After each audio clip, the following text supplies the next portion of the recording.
Fala, meus amigos, estamos começando aqui mais um vídeo do canal e no vídeo de hoje, que é o dia 15 de novembro, né, dia da proclamação da República, vamos fazer uma reflexão aí sobre essa bizarrice que aconteceu, né, o cara que, enfim, o homem-bomba bolsonarista que tentou explodir uma bomba lá no STF, acabou morrendo, né, enfim, uma tragédia, uma coisa meio trágica, meio patética, enfim, vamos tentar refletir um pouco sobre isso a partir de uma série de conexões aqui que eu vou tentar fazer e com a ajuda dos livros e de alguns conceitos que eu tenho desenvolvido com vocês aqui também no canal, tá? E o título do vídeo é esse aí, tá? O Homem-Bomba do STF, Robinson Crusoe, Robin Hood e o terrorista sem terra da direita brasileira. Tá? Vamos pensar o que é isso aí no vídeo de hoje, que é, repito, aí o dia da República, né? Então já lembro aqui, inclusive a República do Platão tá aqui, né?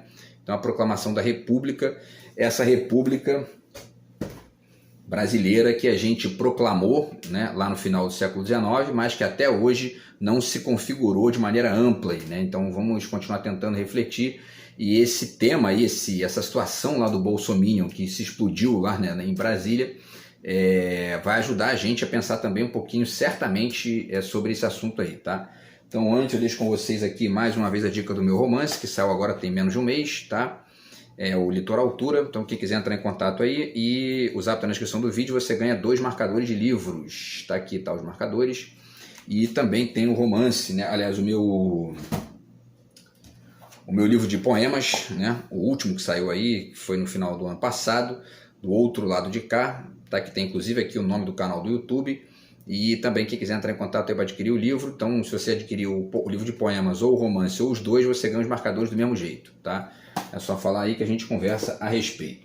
Então, pessoal, vamos primeiramente relembrar rapidinho aqui só a notícia, tá, que a maioria das pessoas já conhece aí, porque, né, saiu aí, enfim, todos os veículos e na mídia de maneira geral, na internet e tal, essa situação bizarra que aconteceu anteontem à noite, né? Eu não fiz um vídeo sobre isso no mesmo dia, né, ou enfim, né, no dia seguinte, porque não está monetizando aqui mesmo, já sabotaram aqui o canal. Então, quer dizer, eu não precisei ter essa pressa e pude, inclusive, elaborar uma situação aqui, uma perspectiva mais detalhada sobre essa questão, tá? E aí troco ela com vocês agora e, eventualmente, pode até rolar mais vídeos aí sobre isso, porque é uma questão que tem uma série de conexões bacanas que a gente pode pensar, inclusive, com essa questão da República, né, que é o feriado de hoje, tá? Então vamos lá, notícia do UOL, homem tenta invadir STF com explosivos e morre na Praça dos Três Poderes, tá? E aí tem um vídeo aqui mostrando, né, que o cara tentou explodir lá uma bomba e um homem de 59 anos morreu após tentar invadir o prédio do STF, Supremo Tribunal Federal, na noite desta quarta-feira, última agora, né, com explosivos. Antes ele detonou um carro com artefatos no estacionamento da Câmara dos Deputados. O homem foi identificado e é Francisco Vanderlei Luiz, de Santa Catarina. Tá? Enfim, alguns aí vão dizer que tinha que ser de Santa Catarina, né? Que é o berço lá de um certo neonazismo brasileiro. Então, enfim. Esse cara foi candidato a vereador pelo PL, pelo partido Bolsonaro, em Rio do Sul, Santa Catarina, em 2020. Tem 4 anos aí. Recebeu 98 votos e não foi eleito para o cargo. Imagina se ele fosse um petista, né? Putz grila, né? Tenta imaginar aí como é que seria. Nesta quarta, ele se aproximou da entrada do STF por volta das 19h30. Ao chegar perto da Estátua da Justiça, ele ativou os artefatos, tá? A explosão, ouvida de dentro do prédio, ocorreu após o fim da sessão do plenário. O prédio foi evacuado. A Polícia Federal informou que vai abrir um inquérito para apurar as explosões. Uma varredura será feita nos prédios da Câmara e do STF nesta quinta-feira, dia 14, ou seja, foi feito isso ontem, né? E as atividades devem ser retomadas a partir das 12 horas. O Senado Federal suspendeu os trabalhos, tá?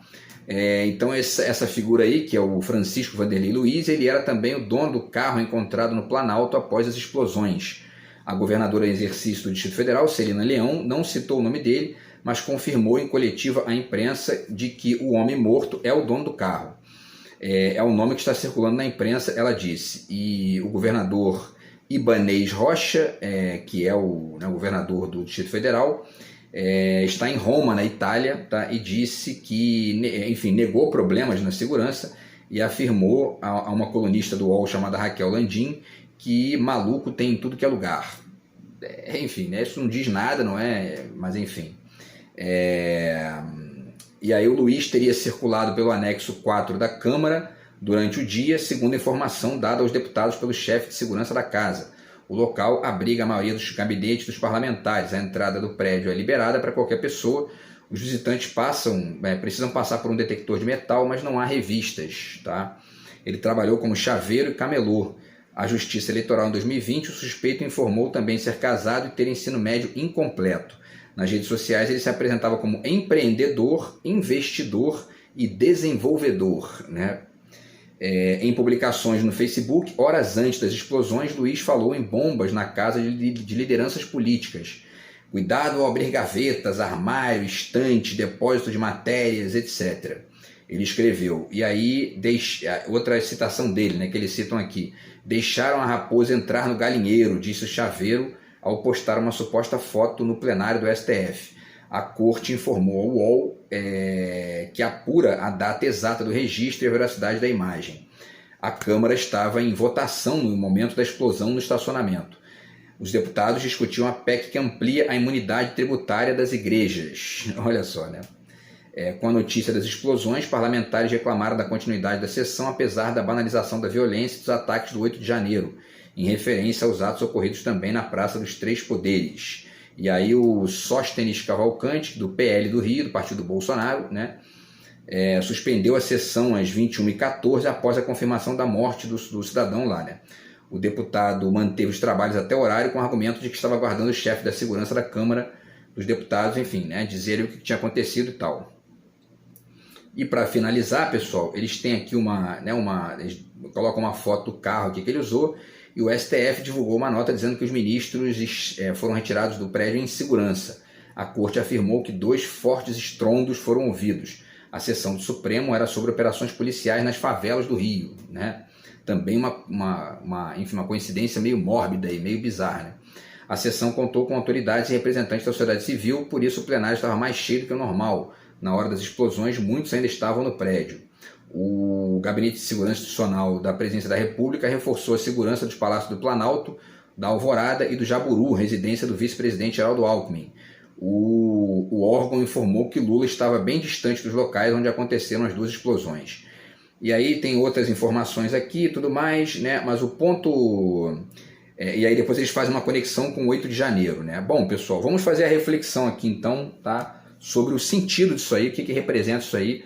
Depois que aconteceu, né, aquela bizarrice lá dos bolsominions destruindo o Congresso Nacional, né, a gente pensa que não falta mais nada acontecer, mas obviamente que falta, porque isso não vai parar, né? Esse fenômeno lá do 8 de janeiro, de 2023, que eu tenho ponderado aqui, que inclusive que pode servir aí, né, como uma espécie de reinauguração crítica do Brasil, por uma série de motivos que eu também tenho desenhado aqui em alguns vídeos do canal. Ele é uma espécie de janela para perceber que várias outras situações, talvez até mais radicais como aquela, podem eventualmente acontecer, e ao mesmo tempo ela também é uma janela para poder entender a complexidade de uma série de fenômenos que a gente vive no Brasil nas últimas décadas aí. Por exemplo, as milícias, né? Aquelas figuras lá que destruíram o Congresso Nacional, o Palácio Planalto e o STF, agiram de uma forma meio miliciana e muito desorganizados, mas ao mesmo tempo antissistêmicos, e pelo menos na superfície do argumento, né? E essa figura aí que morreu, né, anteontem, um homem-bomba brasileiro, né, também é uma espécie de, digamos, né, de consequência, de efeito aí, né, de talvez aí uma lógica meio que existe uma conexão oculta nisso aí, né, que é essa lógica bolsonarista dita antissistêmica, mas que na verdade representa outro tipo de lógica. Eu vou tentar refletir um pouquinho isso aqui com vocês agora, porque o próprio veículo ali e vários outros estão taxando aquilo ali de ato terrorista, como se ele fosse um terrorista, né? E essa conexão é até muito, digamos, sedutor entender isso como um ato terrorista, porque o cara está explodindo ali uma bomba, né, e tal, e isso imediatamente lembra dos homens-bomba, né, do Oriente Médio. Mas será que essa conexão faz sentido? essa figura aí representa de fato um terrorista? Ou a gente tem que pensar em uma outra expressão que eu estou inclusive já deixando no título com vocês aí, que é a expressão do terrorista sem terra, né? E isso, se você, num primeiro momento, você escuta a expressão sem terra, você imediatamente lembra do movimento sem terra no Brasil, né? Mas não é exatamente desse movimento que eu estou falando. E aí eu vou tentar explicar o que eu quero dizer aqui, tá? E também para tentar explicar uma expressão que eu usei lá no Facebook, no Instagram e tal, no WhatsApp, na comunidade, né? Que eu chamei essa figura aí de uma espécie de Osama sem lado, né? Então é o Osama sem lado, um terrorista sem terra, né? Vamos tentar entender o que é isso aí a partir de uma reflexão sobre essa ideia, né? E sobre a própria ideia de terra e como que isso está, enfim, né? Pipocando na cabeça de muita gente aí hoje, tá? Então, vamos lá. Deixa eu ver o tempo aqui. Então, nesse livro aqui, A Identidade Cultural na Pós-Modernidade, está aqui, né, o Stuart Hall, ele faz uma afirmação no final que eu já disse para vocês aqui, já li para vocês aqui várias vezes. Ele diz aqui: a globalização não parece estar produzindo nem o triunfo do global, nem a persistência em sua velha forma nacionalista do local. Então, e isso aí é uma experiência, né? É uma forma, ele chama de forma, uma experiência que tem configurações coletivas e pessoais, né? Então as pessoas experimentam isso em suas vidas privadas e tal, em sua experiência pessoal de mundo, e as instituições também vão tentando configurar e reconfigurar essa situação, né, que ele diz que não parece estar produzindo nem o triunfo do global, que seria uma globalização absoluta, né? E nem tampouco a persistência da velha forma nacionalista do local. É alguma coisa no meio disso, né? Eu tenho tentado desenhar aqui algumas ideias a esse respeito, já falei do nacionalismo cosmopolita, e vou tentar chegar nesse ponto aí também na figura do vira-lata puro sangue, né? Que é também uma espécie de vira-lata complexo puro sangue, porque aí ele representa a ideia de multiplicidade, a experiência múltipla de mundo e também a experiência do indivíduo, né? da pessoa, da singularidade de cada um. Então é interessante pensar isso aí, e ele está apontando para esse fato aqui. E aí, quando a gente pega alguns, por exemplo, eu comprei esse livro aqui, né? O Inominável Atual, do Roberto Calasso, e uma das figuras que ele cita aqui é justamente o terrorista, que é uma das figuras do primeiro capítulo, né? Está aqui o capítulo 1, Turistas e Terroristas, tá? E aí tem um comentário aqui atrás, né, que diz aqui: turistas, terroristas, secularistas, fundamentalistas, hackers. Todos esses personagens habitam e movimentam o inominável atual, um mundo ilusório que parece ignorar seu passado, mas cuja forma já fora pronunciada entre 1933 e 1945, quando tudo parecesse voltar para a autoaniquilação. Eu não diria que a gente vive num mundo ilusório, a gente vive num mundo complexo, né? E aí essas formas que ele chama de inomináveis, né, seriam formas complexas que não estão muito bem descritas pelas categorias anteriores. E vou tentar chegar lá também quando eu chegar numa discussão aqui sobre o universal, num texto do Byung-Chul Han, tá? Então tá aqui mais uma vez o inominável, né? E essa figura lá bizarra, que é o que eu estou chamando aqui de o terrorista sem terra, né? O Osama sem lado, né? Que foi essa figura bizarra que, enfim, explodiu uma bomba lá e morreu por nada, né? Enfim, é uma dessas figuras meio que inomináveis, e a gente vai pensando, né, essa figura e essas ideias que estão ali meio que muito embaralhadas nessa experiência sinistra que aconteceu lá, a partir de conceitos, digamos, para usar uma expressão aqui do Deleuze, conceitos expressionistas, né, para não ficar na coisa determinista e que acaba muitas vezes perdendo aí elementos da complexidade, tá? Bom, e aí essa figura também parece ser uma espécie de outsider, né? Mas um outsider estranho, porque é um outsider messiânico, né? E também vamos pensar um pouco nisso aí, tá? Esse livro aqui do Bauman, tá? Que é o Babel entre a Incerteza e a Esperança, que eu também não li ainda, mas eu estou com ele aqui. No sumário tem duas expressões interessantes que ele usa aqui. Primeira, num espaço desmaterializado. E aí talvez seja o fato de pensar nessa perspectiva aqui do terrorista, da terra e tal, num espaço desterritorializado ou deslocalizado, né? Mas ele é um espaço deslocalizado para quem? a partir da perspectiva de quem? Né? O Bauman é um defensor da ideia de modernidade líquida, está aqui, né? A modernidade líquida do Bauman. Então, essa ideia, se ele defende uma ideia que nós estamos vivendo uma espécie de modernidade líquida, ele vai automaticamente chegar numa ideia de um espaço desmaterializado. Ainda que a própria conexão da matéria com o sólido seja, enfim, né, parcial. Ela não diz porque a água, o líquido, também é matéria, né, de certa forma. Então talvez não seja nem o fato de pensar num espaço desmaterializado, mas num espaço de alienação, digamos, que ignora a experiência do local, né? E esse espaço ele é tanto o espaço dos ingênuos líquidos, que são os globalizaloides aqui que eu tenho citado, quanto dos individualistas ingênuos, né? Ou os idiotas da singularidade, né? Aliás, desculpa, os idiotas da subjetividade, né? Que eu tenho também dito aqui em alguns vídeos, os ingênuos, né? Da subjetividade, tá? E aí ele tem uma outra expressão que são os solitários interconectados, né?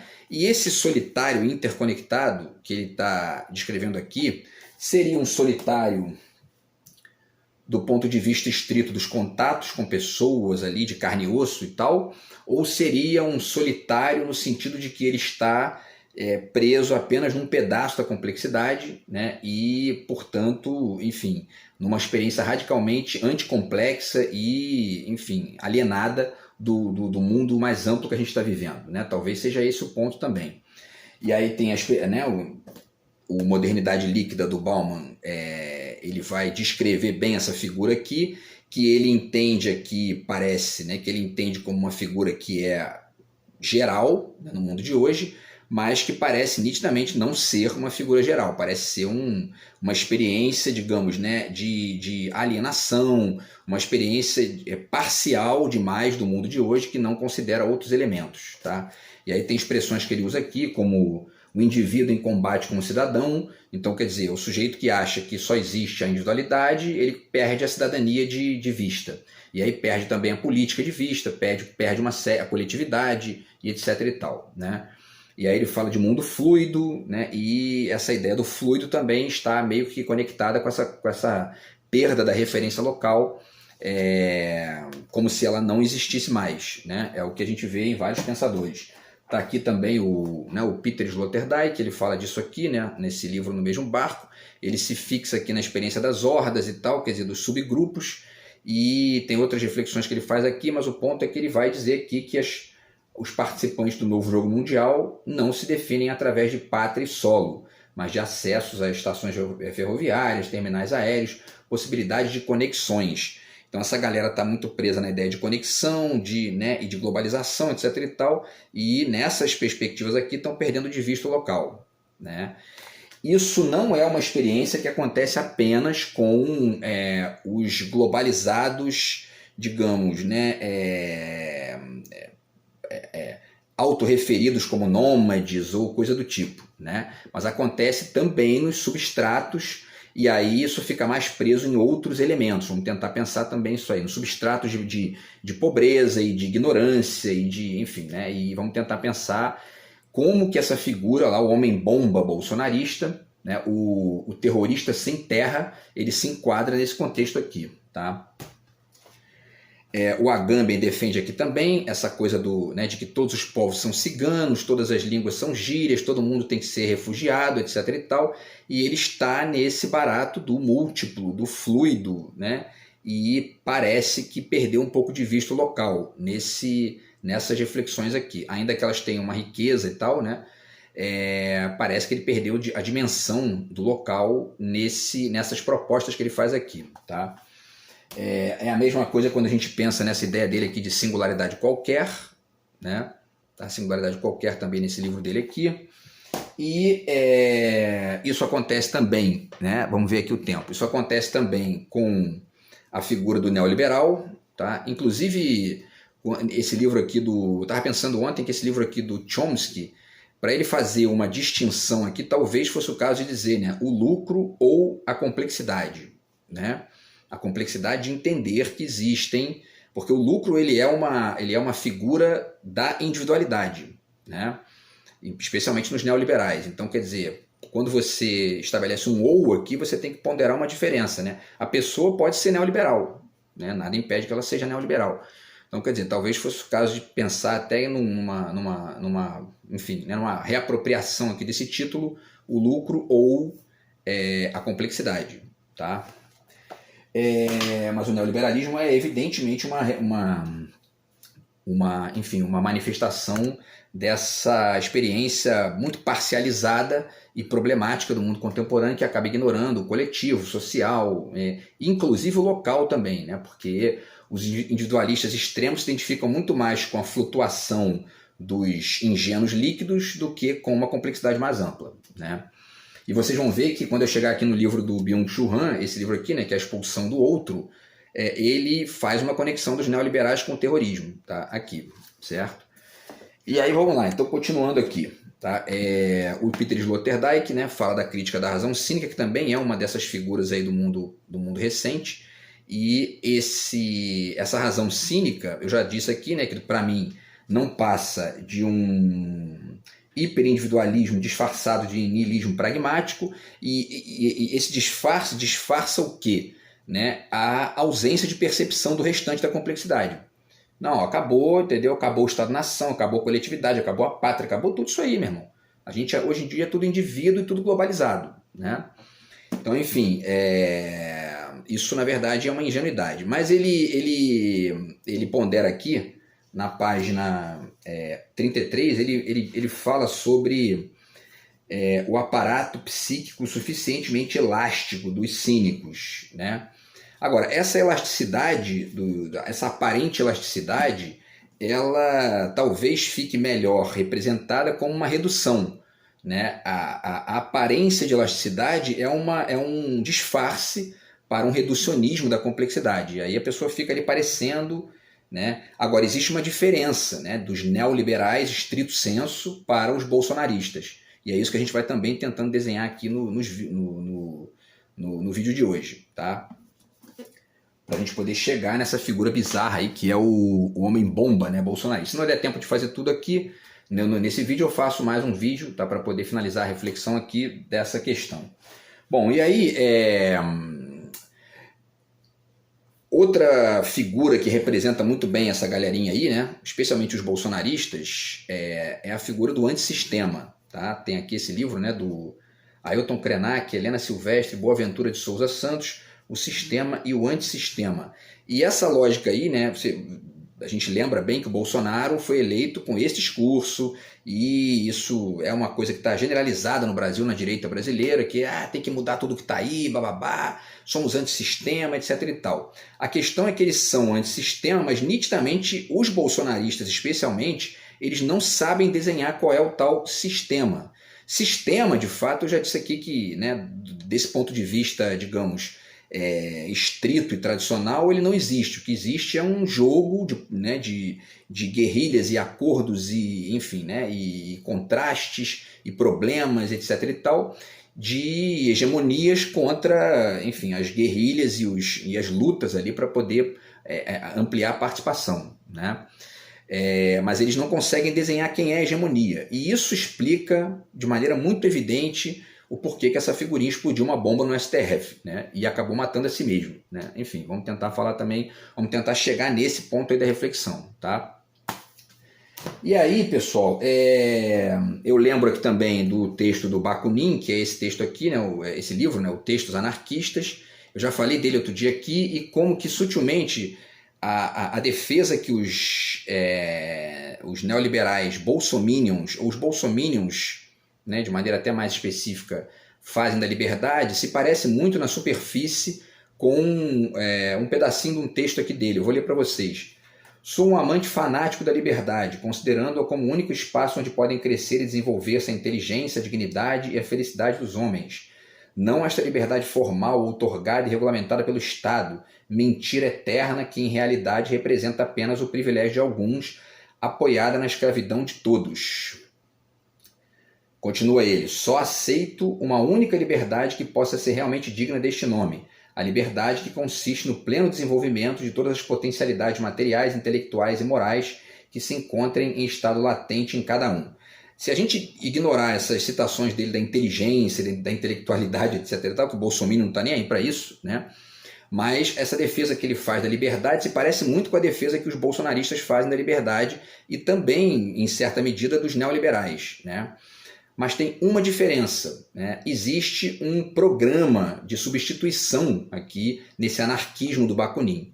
Por exemplo, né, eu cito aqui na página 113, no capítulo que ele fala do federalismo internacionalista, ele cita aqui, para fazer triunfar a liberdade, essa que ele está descrevendo aqui, né, a justiça e a paz nas relações internacionais da Europa, para tornar impossível a guerra civil entre os diferentes povos que compõem a família europeia, só existe um meio, é constituir os Estados Unidos da Europa. Isso aqui, 1800 e lá vai fumaça, né? Ele estava ali fazendo uma espécie prévia da União Europeia, que existe hoje, né? Então, o anarquismo do Bakunin é radicalmente diferente desse aparente anarquismo dos terroristas sem terra, né? da bolsonaristas, esses retardatários bizarros aí que a gente está vendo no Brasil e que estão destruindo tudo sem um projeto de substituição. Eles querem botar lá o Bolsonaro, eles querem, né, enfim, a figura do Bolsonaro ali, né, de volta, mas eles desenham isso a partir de uma mistureba muito bizarra entre neoliberalismo, conservadorismo, patriotismo, que não faz o menor sentido, né? E é por essas e outras que acontecem essas bizarrices aí, tá? Essa lógica bizarra que gerou, né? Deixa eu ver o tempo aqui. Essa lógica bizarra que gerou esse, enfim, né? Esse atentado à bomba lá sem conexão com... Porque uma das coisas importantes também de ponderar é que, e a gente vai chegar lá também, se não der tempo de falar tudo aqui, hoje eu vou fazer mais um vídeo sobre isso, os terroristas tradicionais, padrão, esses terroristas, né, que a gente percebe aí que são os islâmicos, a gente chega a receber várias notícias, né, desses ataques terroristas e tal, todos eles têm uma coisa em comum, eles estão vinculados a um grupo, e muitas vezes fica se esperando, né, a confirmação de que foi o tal grupo que, né, divulgou que o ataque terrorista tal, no lugar tal, veio dali, né? E eles têm a defesa de um território ou de um grupo, né, ou de um local contra, enfim, essa violência do global, que é isso que o Byung-Chul Han vai chamar a atenção ali no livro dele e que a gente vai chegar lá nesse ponto da reflexão. Nesse caso lá do bolsonarista não existe vínculo com grupo nenhum. Ele fez isso totalmente sozinho, é uma espécie de, é um terrorista sem terra e sem grupo, né? E isso é uma figura bizarra do mundo atual, é uma coisa meio inominável aí, né, que a gente está vivendo, e que é interessante a gente ir desenhando alguns elementos dessa questão para ver se a gente chega minimamente num retrato razoável desse problema aí, desses dilemas que a gente está vivendo, para tentar, enfim, né, a dialética disso, tá? Então vamos lá, deixa eu ver aqui. E aí, para finalizar, eu deixo aqui também que tem esse romance da Paula Oloy-Charach, e ela faz aqui, né, uma série de... esse romance dela é muito interessante porque essas teorias selvagens são uma parte desse terrorismo, digamos, né, que é hoje, talvez seja o caso de dizer, muito mais um retrato crítico, um espelho crítico do mundo atual, do que algo que seja outro em relação a esse mundo e, portanto, passível de ser eliminado, né? É importante de pensar isso aí, tá? E eu vou tentar chegar nessa reflexão aí no próximo vídeo, tá? Mas enfim, deixa essa dica aqui da Paula Oloy-Charach, no finalzinho aqui desse, tá? E tem duas citações aqui dela, ela fala aqui, né, tem uma citação interessante dela na página 96, que ela fala da questão, né, da conexão do eu com o seu entorno e tudo mais, e ele fala, enfim, né, e ela fala aqui do eu das transmissões, etc e tal, quer dizer, ela está falando da multiplicidade que a gente está vivendo, né, e ela finaliza aqui, ou melhor, né, a gente vai terminar o vídeo aqui citando esse trecho dela, que está na página 236, que ela diz, né, a justaposição dos tempos definia uma sintaxe espacializada. Ao se abandonar as determinações temporais que separam os fatos em intervalos diferentes, o que emergia era a relação sintática pura entre o mundo e aquilo que aconteceu no mundo, né? Ela está aqui, de certa forma, descrevendo aquela lógica que o Byung-Chul Han descreve lá no artigo dele sobre a questão da fotografia e da representação política, que na verdade nunca existiu dessa forma, né? Isso era apenas a ilusão da época, digamos, né? Ou a redução da época, tá? A gente está vivendo uma coisa muito mais complexa hoje e essa figura bizarra aí, que é o terrorista bolsonarista, né? O homem bomba, né? O terrorista sem terra, representa de maneira assim, muito evidente, tá? E a gente vai continuar essa reflexão no próximo vídeo do canal, tá bom? Um grande abraço aí, tamo junto, fui.